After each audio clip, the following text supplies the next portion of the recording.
What's up, guys? It's your boy T Wit here, and we're going to talk about the 2016 Mr. Olympia. Sorry it's taking so long for me to get a video up.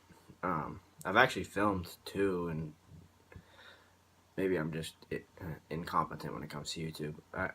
For whatever reason, they won't let me upload the videos. So, we're going to do a couple shorter ones. This one's going to be about Kevin Levrone and my thoughts on his 2016 Mr. Olympia comeback at 52 years old, and what I thought. The hype was insane for this show. Not because Phil Heath was going for number 6, not because Sean Roden was looking better than ever, not because Dexter at 47 was going to try to push Phil, not because Big Ramy was working with Chris Aceto. It was because Kevin Levrone was coming back. This legend, somebody that hasn't trained for 13 years, and when he started to train 6 months ago, looked like he had never trained before. You see him walking on the street, and you go, "Who? Like, that's Kevin Levrone?" No, that's not. Kevin Levrone was one of the best bodybuilders of his time. Like, there's no way that that's who that is. And then we started seeing progress photos and stuff like that. And, when he made his announcement, I mean, he looked pretty good already. He was pretty big, and he had put some muscle on. But, can he do it? It's speculative, right? And then, the more progress photos come out. We see him with his back double bicep, and he's shredded already, like months out from the show. And nobody else in the IFBB competing in that stage was in the condition that Kevin was that many weeks out. And then we saw a photo of him 2 weeks out from the show and looking insane. And then we saw him 2 days out from the show looking crazy. And then at the press conference looking even more crazy. Shredded, he's pretty full. He just, and he just hadn't dried out yet, and he hadn't put any protein on. He looked amazing next to Cedric McMillan, and the lights were, killing him, but he still looked really good. And then we get really excited. Now we're like, oh, this is gonna be awesome. Like, he's gonna be at least in the top 5 now. He has to be. See, but the thing is everybody's saying this, and nobody saw his lower half. Some people were like seeing him, at the press conference and going, under those sweats, he looks pretty, those legs look pretty small, but we don't know. And then he steps on stage, and to say the least, was it disappointing a little bit, anticlimactic, but overall, I mean, the dude looked amazing. I think he ended up getting dead last, which some people are like, how could that happen? It's Kevin Levrone. Why would they do that to him?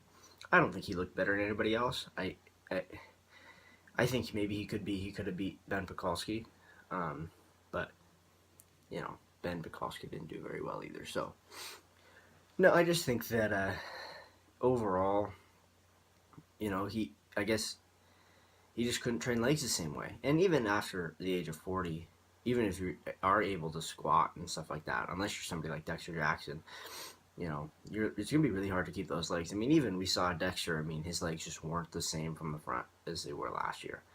Age has to do with that, but overall, I mean, it was so much fun to watch a legend like that compete at the Mr. Olympia 13 years later. I never got the privilege of seeing Kevin Levrone compete. Some say his best was 96 to 99. I was born in 96, and I was only 3 in 99. I had no idea what bodybuilding was. So I never got the opportunity to see him compete. And it was just really, really cool for me to see, okay, this 90 era legend competing at the Mr. Olympia. And honestly, his upper body, if he had maybe trained for another month, probably would have looked the same that it did in 2002. I firmly believe that. I mean, his upper body was insane.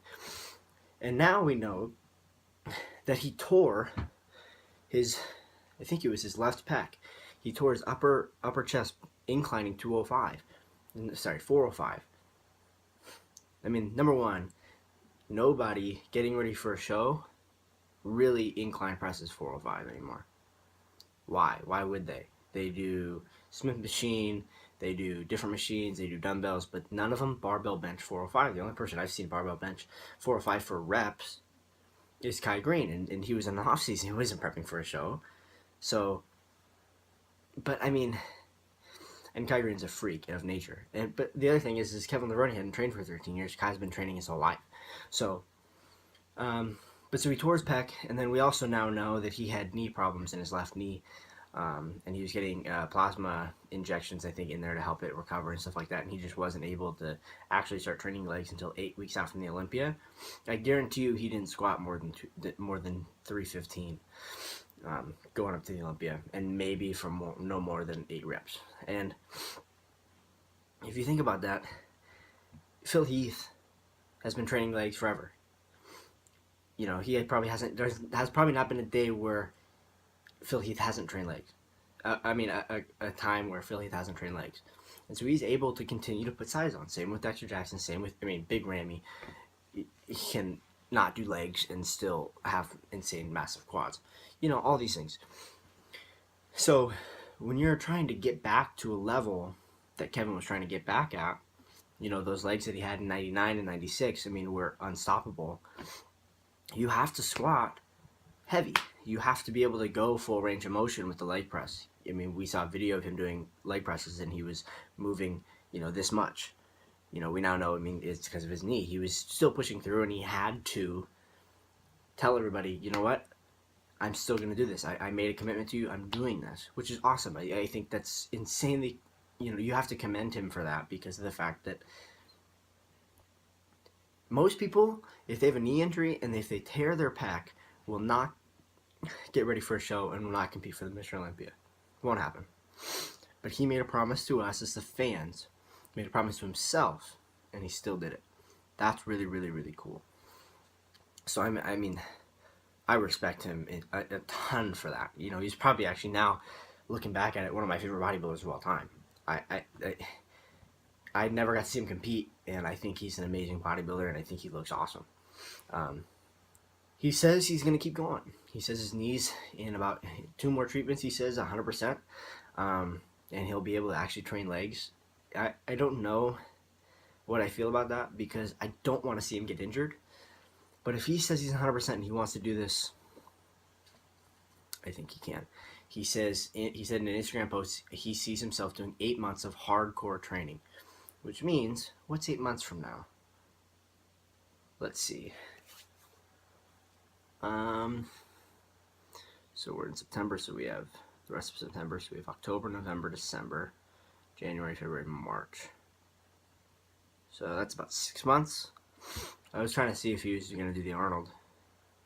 He might do the Arnold, is what he might be implying there. But we also have to realize that Kevin never did this in his career. Kevin never trained that long for a show. So that means he's getting ready to do something and qualify for the Olympia by winning a show and come back at the Olympia better than he's ever looked before. That's really exciting. He's definitely not done. He has some unfinished business. Phil looked great this year. He looked one of his best ever since 2013. But Kevin knows that if he brings those legs up and he's able to nail the conditioning that he does on Friday and Saturday, because on Friday he cut his water too much, so he's flat. But so if he's able to figure out the formula and nail it on Friday and Saturday and bring the legs up and be bigger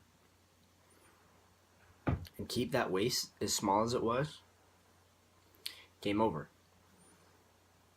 He knows he can be in the top 5. All he's got to do is bring the legs up and nail his conditioning on Friday. That's exciting. I'm ready to see it. I'm ready to see those legs back. I'm ready to see the signature Levrone pose that he hit, but it wasn't perfect. When those legs are there, I mean, the flow of that whole pose is just insane. So, man, I'm excited. I'm excited to keep watching him. Excited to see what he does. And I'm there rooting for you all day, Kevin. Whether you're going to watch this or not, I'm rooting for you. You got a big fan right here, and I'm excited to see what you do next. Alright guys, that's it for me, T-Flex Fitness on YouTube. Go ahead and subscribe. Tell everybody else to subscribe. Like it. Comment below what you think below. Whether you think he should have placed higher or whether you think he should keep going or not. Yeah. And then, go ahead and follow me on Instagram at tflex_bodybuilding for really, really good posts and updates on when my next videos are. tflex Fitness, tflex3fitness@gmail.com. That's the email if you have any questions. And that's me signing off. Peace.